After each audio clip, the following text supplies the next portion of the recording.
Sounds of the Underground is pretty rocking. We actually didn't know what to expect. We were actually told to expect the worst. Clusterfuck, the usual festival festivities.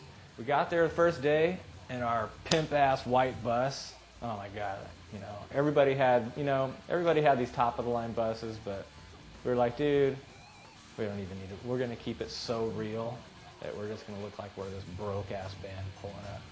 We pull up in the Sanford and Son white bus. It, hasn't been used since the Rat Wanted Man tour. That's what I'm talking about. It's like waiting in line at the roller coaster. Getting ready to do. Everybody's going on the same roller coaster though. What's going to be different about our roller coaster ride, Dave? Dude, have you seen the car that I ride in? What's that? Did they pimp your ride? Dude, my drum. Have you seen my drums? I don't know if you've seen my drum set on stage today. No, I haven't. But I did. dude, Is it? It was surgical steel. It's made of metal. It's gleam. it's totally perpetual. It keeps the country clean. Sounds was awesome, man. We did, I think we did 6 dates with them, and kind of jumped on, I think, halfway through the tour. First show was the Bay Area, hometown. Hadn't played there in 2 years. It was sick.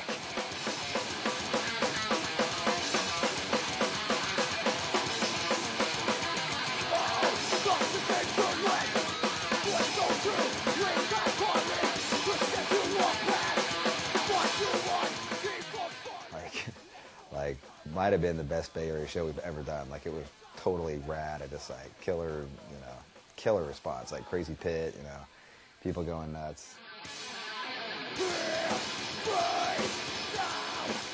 A lot of rust on the Machine Head machine. We hadn't done a live show in just about a year. We wanted to get out and do these shows, be seen in front of different kids, which definitely wouldn't normally come to a show.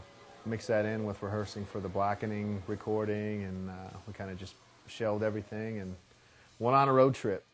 Hadn't played at home in about 2 years, so it was very cool to have a chance to play at the Shoreline.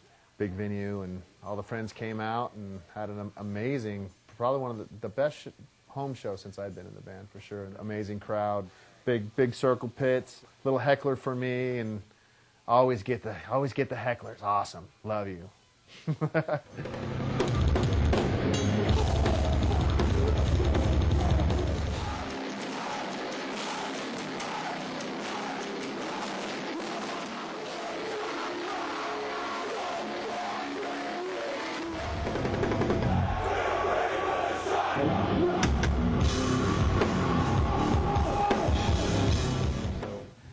We're playing to a lot of new people that I think that we definitely kicked a lot of people's ass on that, and it felt good.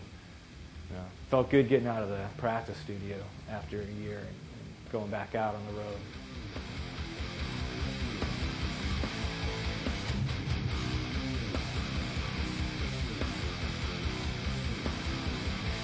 Keep fucking head round!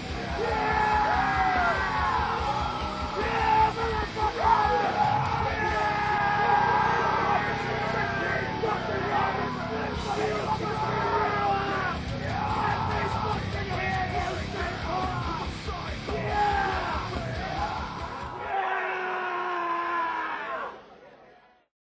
Yep, we dusted off an old tune, Bay of Pigs, and I don't even think we ever played that one live.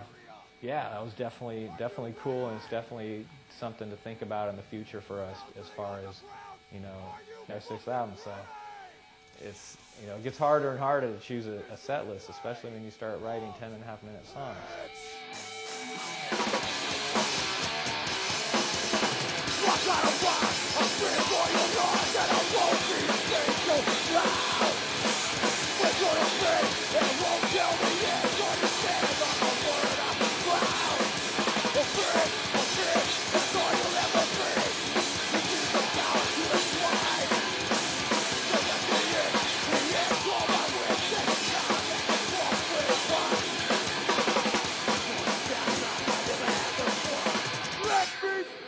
We tried to mix mix up our set list, you know, a little bit on this run. We wanted to play, even though we were only playing 5 songs, we wanted to like kind of make sure that, you know, we were pulling out some oldies that like we hadn't, like I think Bay of Pigs, we may have never played it, or maybe we did, but we debuted a new song called Aesthetics of Hate, and you know, it's a new song that we're putting on the record. And most people are kind of like, you know, when you play a new song normally, it's kind of like people just kind of stop and listen, and you know, they're paying attention to the music. That's what I do. That's what everybody does.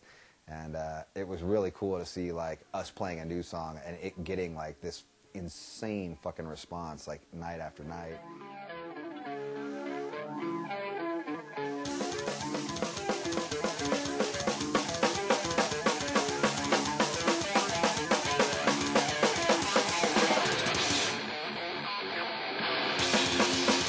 Circle credits on the wall.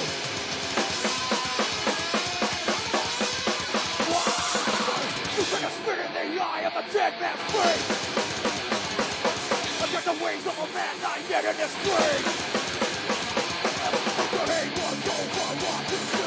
And the song is loosely based on this guy who attacked Dimebag in the media like the day after he died. Like it was pretty vicious, the things that he said. You know, it's pretty much loosely based on that, but also just kind of based on, you know, the people who really attack like heavy metal and attack kids for kind of standing out or not being normal part of society, or, you know, having long hair or having piercings, or, you know, having short hair and tattoos, or whatever the case. You know, it's like it's really kind of in a larger sense about that as well. And the first time we're playing Aesthetics of Hate live, Rita, Dime's wife, is there, and we're just like freaking out, you know, like we're gonna play this song and, you know, we hope she likes it. You're already kind of nervous enough, like debuting a new song. She's there, and, you know, she's on the side of the stage, and it was just cool though, man. Like it was really cool. Like at the end of it, we looked over there, you know, at the end of the song, we all kind of like looked over, and, you know, she gave us the nod, and we were like, fucking awesome, man.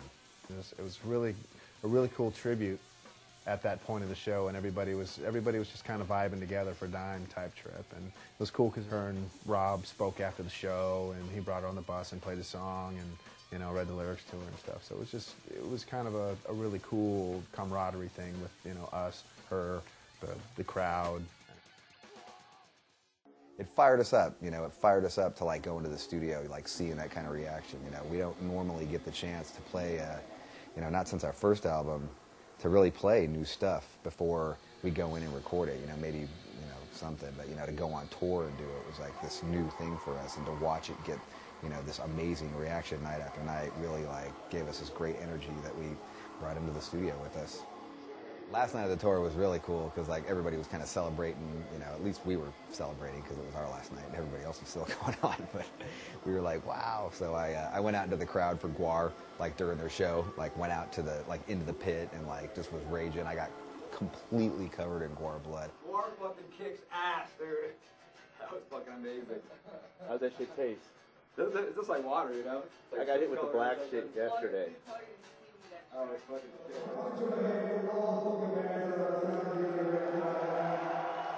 It was a good time, man. And then we got up there and we invited a bunch of the bands, you know, before we went on, like we invited a bunch of the bands to come out and sing the video with us. And so we got, I think Doug from Terror was up there, the Trivium guys were up there, I think some of the Cannibal guys were up there. And then the Behemoth dudes were amazing. Oh my God. Like they came out and they were just like, they were like doing the windmills and I mean, they were being a band on stage. It was awesome.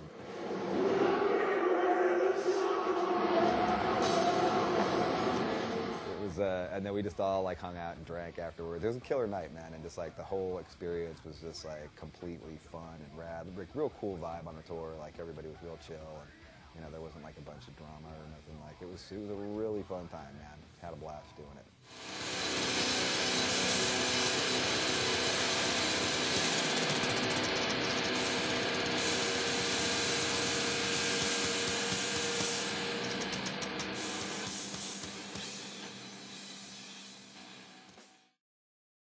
suck my balls. Now back to headquarters for debriefing and cocktails.